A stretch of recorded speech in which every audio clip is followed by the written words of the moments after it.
I will try and be short and sweet, but yes. I know, and I have matured and gotten windier with time.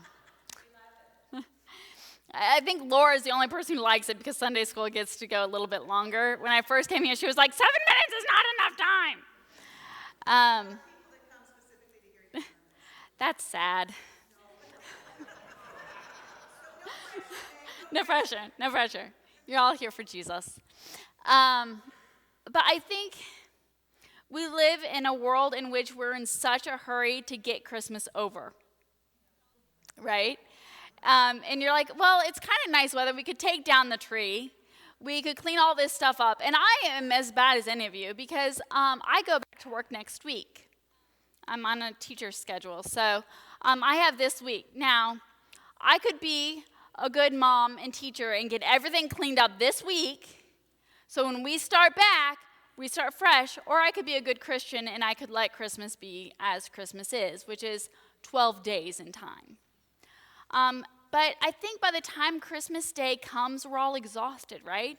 We put so much work and so much effort into this. We put that stupid tree up Thanksgiving because we want to get as much time out of it. And Advent gets overshadowed by Christmas, and Christmas gets overshadowed by going back to work and New Year's. And all the glitz that comes with that, and all your New Year's resolutions that you're not going to keep anyway, so don't waste your time. I mean, just give yourself a break. We're in such a rush, and yet the whole beauty of these readings is that we don't have to rush. There's no rush. And I know we all felt it, right?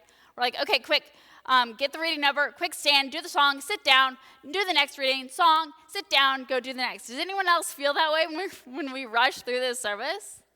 We do. And it's so counterintuitive for us to be like, breathe, wait, be calm, be okay with it. Because I made you guys wait for weeks and weeks and weeks when you really wanted to sing those songs, didn't you? I mean, everybody hates Advent hymns. It's common knowledge. The only ones worse are Lent. It's true. And if you don't believe me, just wait. You have a few weeks before I break out the Lent hymns, and you're like, oh, dear God, these are horrible. We don't know the words. They're like dirgy and painful. And so we've rushed to get to Christmas Eve. We've rushed to get the kids to behave well enough that we can bribe them with the toys that we're going to give them on Christmas morning. And it didn't work anyway. It doesn't work. I heard a story, I'm not even kidding, this weekend of someone who did this, and I was like, you don't get it. They made an ornament to look like a security camera on their tree, and they told their children that it was Santa Claus watching them through their Christmas tree. Yeah, it didn't work. Yeah. I'm like, who's going to be like right in front of the camera? And you're like, woo, look at this Santa. No, but we do this, right? We bribe kids. We bribe to get all this stuff that's not even real to begin with.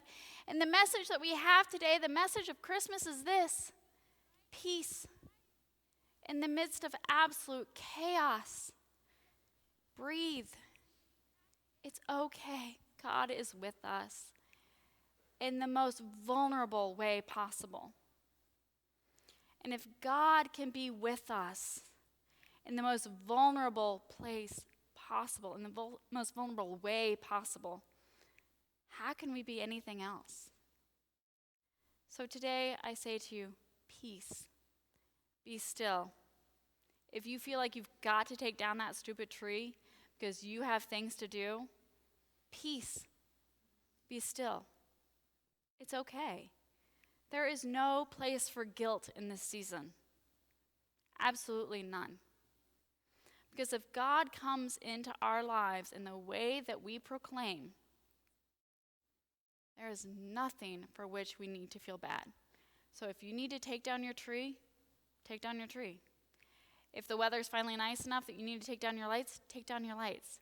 But don't feel like you must.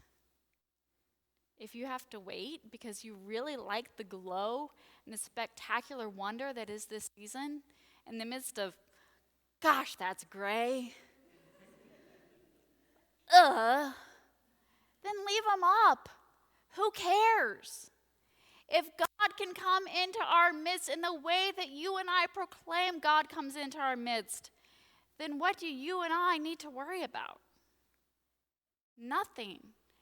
Absolutely nothing. So today I say to you, peace, be still. God is with us. We want you to know that you're welcome to join us at 10 a.m. on Sundays. Please be sure to hit subscribe to receive our sermons. We can't wait to meet you.